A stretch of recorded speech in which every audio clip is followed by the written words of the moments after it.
Peter Bukat is an author of that report and the Emergencies Director at Human Rights Watch. He joins us now via Skype from Geneva. Welcome to the program. Now, detail, if you would, how Human Rights Watch arrived at these findings. How did you work out the trajectory of the rockets? It's actually not Human Rights Watch which worked out the trajectory of the rockets. It's the UN experts themselves. It's contained in the report. But that report doesn't specify exactly where those rockets came from, did it? No, but they give the trajectory, the angle at which the rockets came into these neighborhoods. So we simply mapped the trajectory on the map.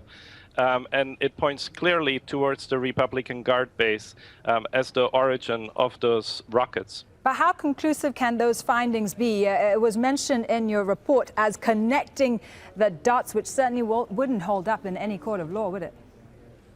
I think you need to look at the holistic nature of the evidence. It's not just the trajectory of the rockets.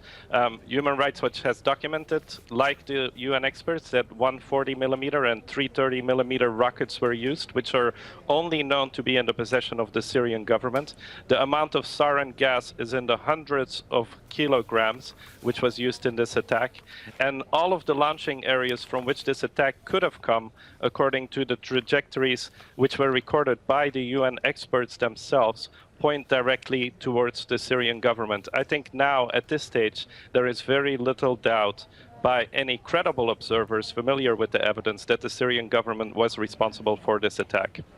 Doesn't Human Rights Watch usually focus on humanitarian affairs, on human rights offenses? Why are you getting involved in this, trying to find out who's responsible for these chemical weapons attacks? Excuse me, but Human Rights Watch has a mandate which includes the investigation of war crimes around the world. I myself have testified at the Yugoslav Tribunal and provided evidence at the International Criminal Court dealing with the Libya case. We have our own specialized arms division, so we certainly have the expertise and the mandate to carry out this kind of investigation. Now, what if the rebels are eventually shown to be behind some of these chemical weapons attacks, though? We have investigated various claims that the opposition forces were responsible for this attack, and they are not credible. Russia talks about the evidence that it has, but it has not revealed what the evidence is. Instead, they're relying on dubious sources of information. One of the sources cited by Lavrov just a few days ago is a Syrian nun who was nowhere near the site of this attack. Her monastery is 100 kilometers away, and her evidence is based on the analysis of videos. One of her claims is that too many children died in this attack for it to be credible. I think that's kind of evidence that can be dismissed in the face of the facts which were found on the ground.